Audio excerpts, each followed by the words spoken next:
Hello students, नमस्कार। Welcome to my YouTube channel computer science with Satish. आज फिर से मैं आपके सामने एक बार हूँ नए वीडियो के साथ, जिसमें हम लोग डिस्कशन करेंगे बूलियन अलजेब्रा में प्रोडक्ट ऑफ सम टॉपिक का। पिछले वीडियोस में हम लोगों ने देखा है कि बूलियन अलजेब्रा में किस तरह से सम ऑफ प्रोडक्ट और प्रोडक्ट ऑफ सम यूज होते हैं, उसका कॉन्सेप्ट पिछले वीडियोस में हम लोगों ने देखा है। मिन टर्म, मैक्स टर्म का कॉन्सेप्ट क्या है, किस तरह से ये ट्रुथ टेबल बनाते हैं, ये सारी चीजें हमने पिछले कुछ वीडियोस में डिस्कशन किए हैं। अगर आपने वो वीडियो मिस कर दिया है तो मैं उसका लिंक इस वीडियो के डिस्क्रिप्शन से आप वीडियो के लिंक को ले सकते हैं और वीडियो को देख सकते हैं। चलिए, तो हम लोग डिस्कशन करते हैं प्रोडक्ट ऑफ सम कॉन्सेप्ट का, जो कि आपके बूलियन अलजेब्रा में है, कैसे यूज होता है। तो हम लोग बात कर रहे थे के मैप का, के मैप, कर्नॉफ मैप।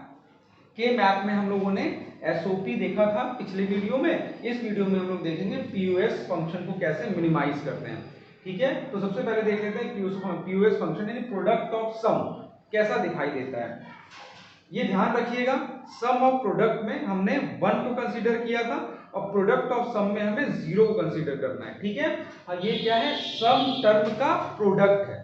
अगर आप इसको देखें तो कुछ ऐसा दिखाई देगा आपको, a plus B dot a plus B plus C not. ठीक है, तो ये आप देखेंगे ये पहला टर्म है जिसे आप क्या कह सकते हैं, सम टर्म, और ये दूसरा टर्म है आपका, ये दूसरा सम टर्म है। ठीक है, और इन दोनों सम टर्म का प्रोडक्ट, इसीलिए हम इसे कहते हैं प्रोडक्ट ऑफ सम। ठीक है,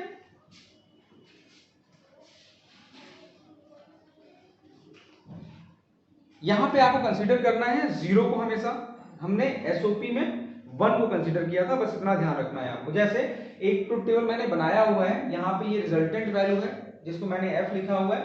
तो यहाँ पे देखिए क्या हो रहा है, पहला, दूसरा, तीसरा, ये 0 है। इसके बाद है आपका यहाँ 1 है, यहाँ 1 है और यहाँ 1 है। ठीक है, तो यहाँ पे अगर आप देखें तो यहाँ पे x, y और z, ठीक है, लिखने का तरीका देख लीजिए। यहाँ पे अगर 0 होगा तो हम एक्चुअल वेरिएबल लिखेंगे। ठीक है, अगर x की वैल्यू 0 है तो हम x लिखेंगे। ठीक है, एसओपी में पिछले जो हमारे एसओपी टर्म थे उसमें हम लोग क्या कर रहे थे, अगर 1 था तो हम लोग x लिखते थे, यानी एक्चुअल वेरिएबल लिखते थे। ठीक है ना, यहाँ पे क्या करना है आपको, अगर 0 होगा तो एक्चुअल वेरिएबल लिखना है, अगर 1 होगा तो आपको उसका कॉम्प्लीमेंट लिखना है, बस इतना ही ध्यान रखना है। ठीक है ना, तो यहाँ पे देखिए ये टर्म आपके सामने दिया हुआ है। अब आपको अगर करना है तो क्या कर सकते हैं, ठीक है, तो देखिए ये इसको लिखना होगा तो कैसे लिखेंगे आप लिख सकते हैं, देखिए x 0 है, y 0 है और z 0 है, तो 0 है और हमें 0 को ही कंसीडर करना है। तो अगर इसको प्रोडक्ट ऑफ सम के फॉर्म में लिखना होगा तो कैसे लिख सकते हैं। ठीक है, और उसके बाद हम लोग देखेंगे कैसे इसको सिंप्लीफाई कर सकते हैं के मैप के थ्रू। ठीक है, तो देखिए यहाँ पे लिखा हुआ है x 0, y 0, z 0, तो क्या लिखेंगे आप, x plus y plus z, ये पहला सम टर्म हो गया। ठीक है, फिर डॉट लगा लीजिएगा मल्टीप्लाई के लिए। दूसरा term x y z not, 1 के लिए not, x plus y plus z not dot x plus y not plus z, ये हो गया थर्ड सम टर्म, डॉट लगा दिया हमने। इसके बाद देखिए यहां है, यानी कि x not plus y plus z, x not plus y plus z 0 है। ठीक है, डॉट लगा दिया हमने। इसके बाद एक और टर्म है x प्लस y प्लस, ये हो गया x not plus y plus z not. ठीक है, तो देखिए 1 2 3 4 5, ये 5 सम टर्म है और सबको हमने डॉट से लिखा हुआ है। इसका मतलब प्रोडक्ट ऑफ सम टर्म्स हो गया, इसीलिए हम इसे प्रोडक्ट ऑफ सम या पीयूएस कहते हैं। ठीक है, तो इस तरह से ट्रुथ टेबल आपके पास है। अगर इसको पीयूएस फॉर्म में लिखना है तो आप इस तरीके से लिख सकते हैं। अब जो आपके क्वेश्चन में आता है, यहाँ पे क्या है, इसको किससे डिनोट करते हैं, पाई से। आपको आता है क्वेश्चन क्या, कि पीयूएस का ये फंक्शन दिया रहता है आपको, इसको आपको मिनिमाइज करना होता है। ठीक है। तो कैसे मिनिमाइज करेंगे, तो 3 वेरिएबल का ये है, इसको मिनिमाइज कैसे करेंगे, तो उसके लिए वही काम करना है जो हम लोग पिछले एसओपी में कर रहे थे, यानी कि वो ब्लॉक बनाएंगे। तो फटाफट हम लोग ब्लॉक बना लेते हैं। तो कितने वेरिएबल्स है ध्यान कर लीजिए, 3 वेरिएबल्स हैं, 1 2 3, तो 2 का पावर 3 यानी कितने ब्लॉक्स बनेंगे, 8 ब्लॉक्स। तो चलिए 8 ब्लॉक्स बना लेते हैं।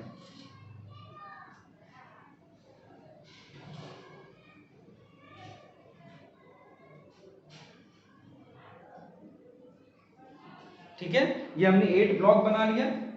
यहाँ पे x और यहाँ पर yz दिखा देंगे। x की वैल्यू क्या हो सकती है, या तो 0 या तो 1, और yz की वैल्यू क्या हो सकती है, वही याद रखिएगा 0 0 0 1, एक स्किप करना है 1 0 और यहाँ 1 1, ठीक है ना। अगर नंबरिंग करना है बॉक्स का तो 0 1 2 3 4 5 6 और 7। तो इस तरह से बॉक्स की नंबरिंग भी कर दीजिएगा ताकि आपको प्लेस करने में आसानी हो। तो एसओपी यानी पिछले वीडियो में हम लोगों ने क्या किया था, 1 को ध्यान में रखते हुए 1 को प्लेस किया था। यहाँ पर हमें क्या करना है, 0 को ध्यान में रखना है, ठीक है। तो हम 0 को प्लेस करेंगे। कहाँ कहाँ प्लेस करना है आपको 0, इस 5 जगह पे, 1 2 3 4 और 5 जगहों पे, इसको मिनिमाइज करने के लिए। तो चलिए एक्स वाई जेड, ये देखिए 0 0 0, देखिए 0 0 0 पे क्या कर देंगे, यहाँ 0 रख देते हैं, ठीक है। इसके बाद देखिए यहाँ पे सेकंड पे 0 0 1, तो 0 0 1 पे रखना है, यानी यहाँ पे रख देते हैं। इसके बाद देखिए थर्ड है आपका 0 1 0, यानी कि 0 1 0, यानी यहाँ पर हमने रख दिया, ठीक है। इसके बाद देखिए, इसके बाद है 1 0 0, तो 1 0 0 यानी यहाँ पे रख दिया। और इसके बाद एक और है 1 0 1, 1 0 1 यानी कि एक 0 यहाँ पर रख दिया, ठीक है ना। तो ये आपके सामने 5 टर्म आ गए आपके सामने, ठीक है। 1 2 3 4 5, देखिए 1 2 3 4 5, 5 जगह पे हमने 0 को प्लेस कर दिया। अब काम क्या करना है आपको, काम वही करना है जो हम लोग पिछले वीडियो में कर रहे थे, यानी कि पेयर बनाना है, क्वाड बनाना है या ऑक्टेट बनाना है। तो यहाँ तो ऑक्टेट बनेगा नहीं, क्योंकि अगर सब पे रहेगा तो ऑक्टेट बनेगा, ठीक है। तो पेयर या क्वाड, चलिए देखते हैं पहले, ऑक्टेट तो है नहीं, चलिए पहले क्वाड कोशिश करते हैं। तो आप देखेंगे यहाँ 4 0 है, यानी ये क्वाड बन सकता है, तो इसको हम लोग यहाँ पे क्वाड बना देते हैं, ठीक है। और देखिए 1 0 यहाँ बच रहा है, तो हम लोग क्या कर सकते हैं, अपोजिट पे हम लोग क्या कर सकते हैं, बना सकते हैं। तो देखिए अपोजिट में हमने इसको बना दिया, इस 0 को, और इस 0 को ओवरलैप करके बना दिया, ठीक है ना। ओवरलैपिंग हो गया अपोजिट साइड का, और ये 0 और ये 0 मिलके एक पेयर बन गया, ठीक है ना। अब क्या करना है हम लोगों को, अब कॉमन खोजना है।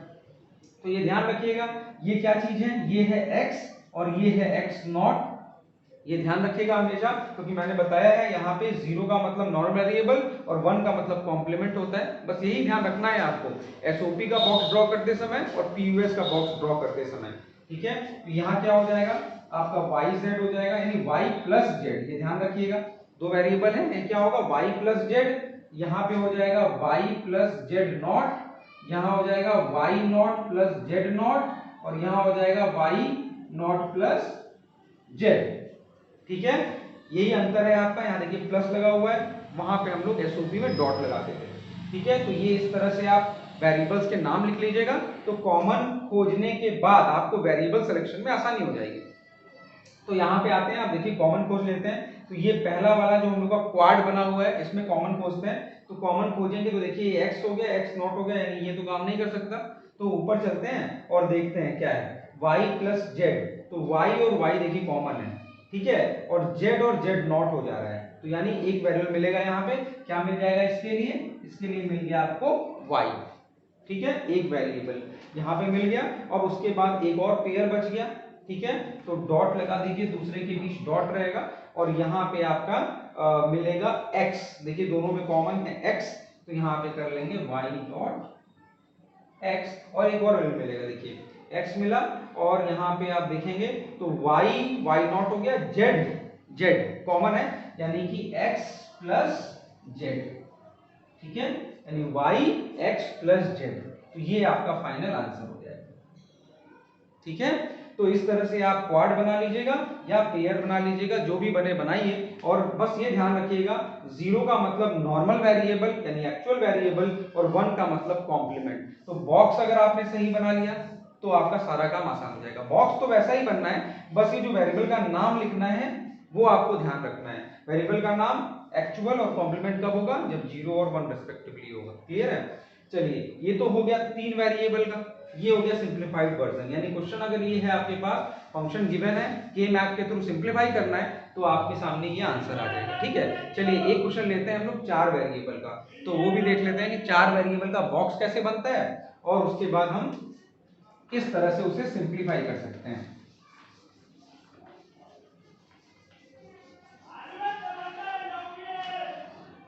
चार वेरिएबल में क्या होगा, मान लेते हैं क्वेश्चन आपके सामने आ जाएगा f a b c d equal to pi. अब यहां पे हो सकता है कहां, 0 से लेके 15 तक, 0 1 2 3 7 9 11 13 14 और 15 मान लेते हैं ये क्वेश्चन आएगा आपके सामने। ठीक है ना, ये क्वेश्चन आता है तो आपको क्या करना पड़ेगा, 4 वेरिएबल है तो आपको जल्दी से एक बॉक्स बना देना पड़ेगा 4 वेरिएबल का।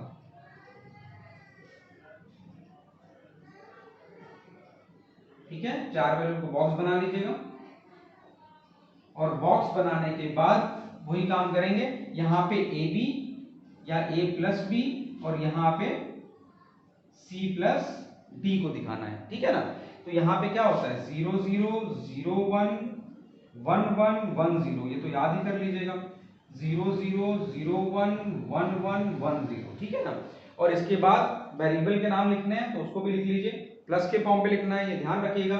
0 0 मतलब एक्चुअल वेरिएबल यानी a प्लस बी, यहाँ पे हो गया a प्लस बी नॉट।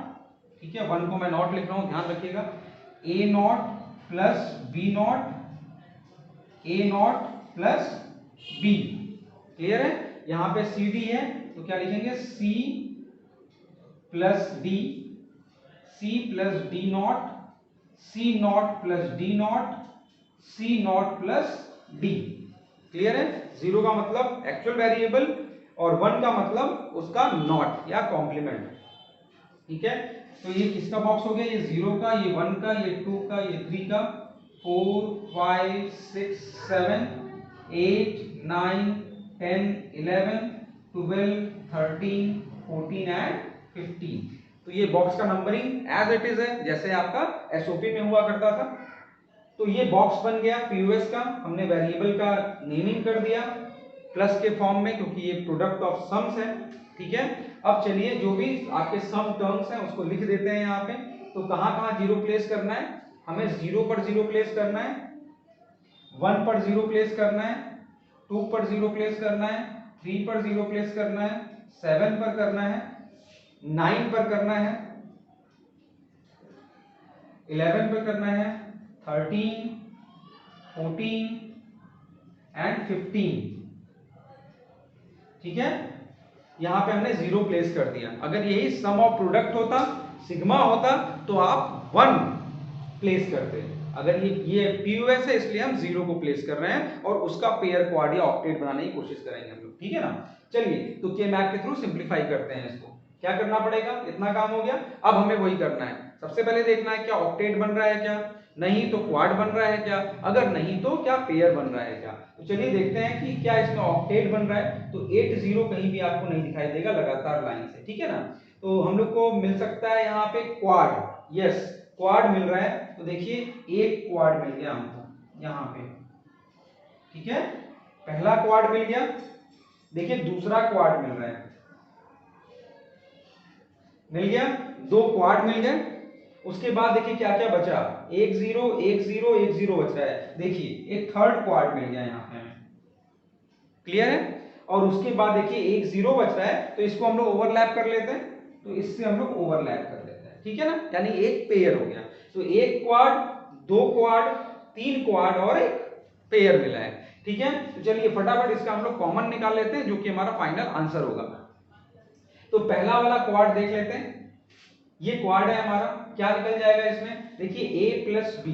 ठीक है, यहाँ c नॉट हो गया, d नॉट हो गया, तो ऊपर चेंज नहीं होगा, यानी a प्लस बी, यानी पहले वाले क्वाड में क्या कॉमन है, a प्लस बी। तो यहाँ लिख लेते हैं a प्लस बी, ये हो गया पहले वाले क्वाड का एक्सप्रेशन।